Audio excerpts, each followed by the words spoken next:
સ્વપ્નસ કિચનમાં આપ સૌનું હાર્દિક સ્વાગત છે। તો આજે આપણે બનાવવાના છે મીઠા લીંબુનું અથાણું।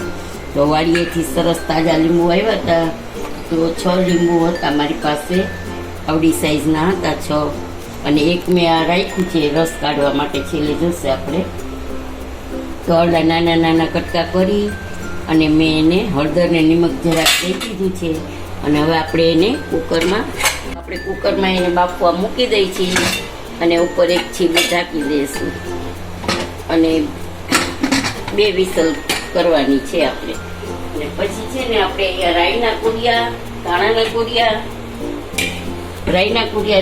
કુરિયા અને મેથીના કુરિયા, એ બધાય કુરિયાને મેં જરાક પ્લસ મોડ ઉપર ફેરવી લીધા છે।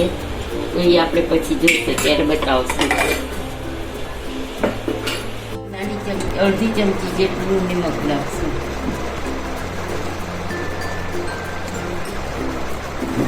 આપણે એને હલાવી લઈશું સારી રીતે, ખૂબ સરસ રીતે। ખાંડ છે એટલે ઓગળતા વાર નાખશું। તો હવે પછી આપણે આ જે કટકા છે એ એમાં ઉમેરી દઈશું।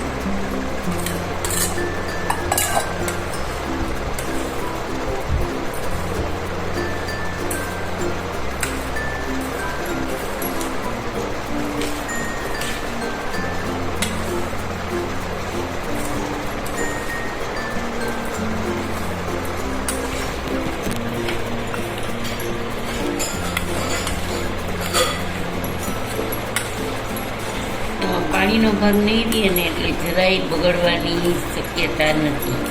જો પાણીનો ભાગ રહી જાય ને તો જરાક બગડવાની શક્યતા રહે, પણ લીંબુ છે એટલે બગડશે તો નહીં જ।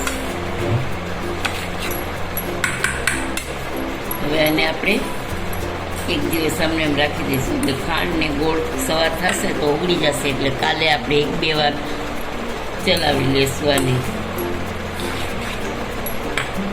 હવે આપણે એને ઢાંકી દઈશું। તો જોઈ શકો છો ગાઈઝ, આપણું મીઠું લીંબુનું અથાણું તૈયાર તો કાલે થશે। આજે 2 દિવસ, કાલે એને આખો દિવસ રાખશું અને 2-3 વાર ચલાવીશું એટલે સરસ થઈ જશે। તો આપણું અથાણું લીંબુનું છે એકદમ રેડી થઈ ગયું છે। તો તમે જોઈ શકો છો કે સરસ રસવાળું અને મસ્ત છે। આમાં તેલ નાખવાની જરૂર નથી, આપણે તેલનો ઉપયોગ કર્યો જ નથી। તો કેવું આજની આ અથાણાની રેસીપી કેવી લાગી તે તમને જણાવજો, સબસ્ક્રાઈબ કરજો, લાઈક કરજો, બેલ બટન પ્રેસ કરજો, અને જરૂરથી એકવાર બનાવી અને આ ચટપટું અથાણું તમે મને કહેજો કે કેવું થયું છે તમારું। જય શ્રી કૃષ્ણ।